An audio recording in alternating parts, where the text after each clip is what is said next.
What is anxiety disorder? Explained in 7 types.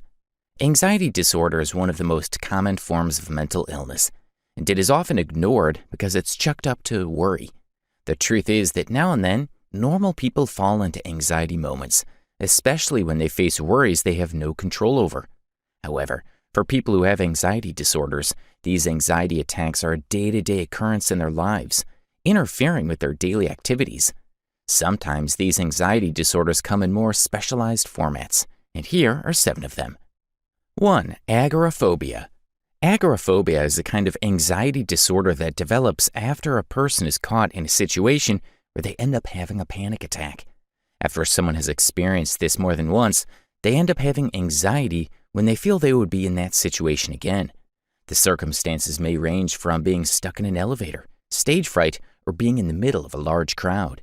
If being in a situation has caused someone to be in a state of helplessness, embarrassment, or entrapment before, they would be filled with anxiety every time they think of being in that situation again.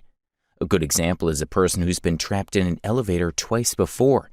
They would get anxiety attacks whenever they realize they have to go to a place where they might need to use an elevator. 2. Generalized anxiety disorder.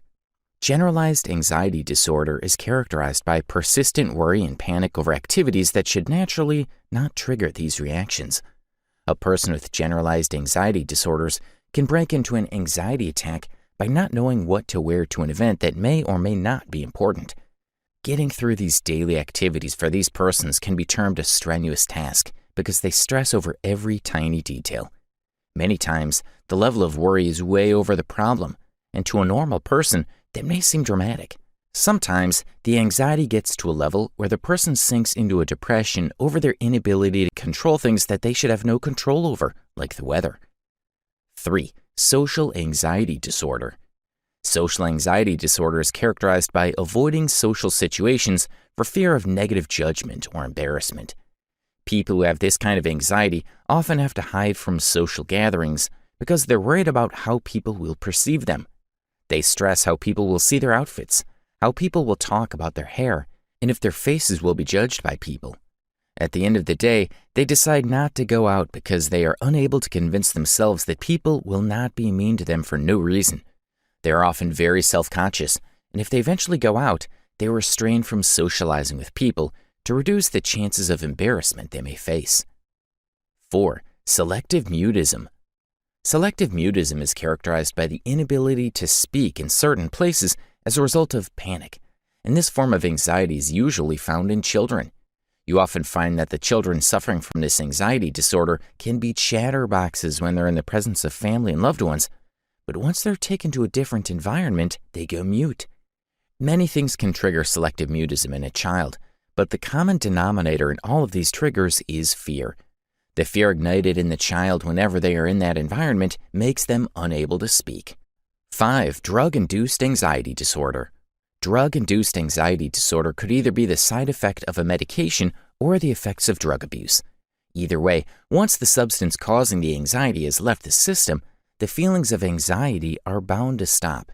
In some cases, withdrawal from certain drugs can cause anxiety, especially when the addiction has gone on for quite some time. In the process of detoxification, the person may go through a series of anxiety attacks. In cases like these, consistent medical attention is needed to help the person who is going through this form of anxiety. Unlike some other anxiety attacks that go away after breathing or tapping exercises, drug-induced anxiety attacks tend to become dangerous when left untreated. 6. Panic disorders. Panic disorders are caused by intense fear or terrors that trigger panic attacks. Oftentimes, this happens after a person has gone through a traumatic event before. Randomly, they find themselves either reliving that event in their minds or having a feeling that that event is going to take place again. When this starts, the victim often begins to lose breath, have palpitations and chest pain, and it feels like a mini or major heart attack, depending on the severity of the attack. This feeling of fear triggers massive physical reactions that may end up with the person being taken to the emergency ward. Much like generalized anxiety, there is usually no reason for a panic attack. The person going through a panic attack sees a danger that is often non-existent. 7. Post-traumatic stress disorder. PTSD is anxiety attacks that occur because of past trauma in which physical harm took place or was threatened. These attacks are similar to panic attacks when they come, because more often than not, the person is remembering and reliving these events over and over again. After World War I, soldiers who returned from the war would often duck or get panic attacks when they heard loud bangs. Many of them could not sleep and often had night terrors where they were reliving the events of the war and going through intense anxiety attacks at the same time. After 9/11, a lot of Americans went through a series of anxiety whenever planes flew overhead.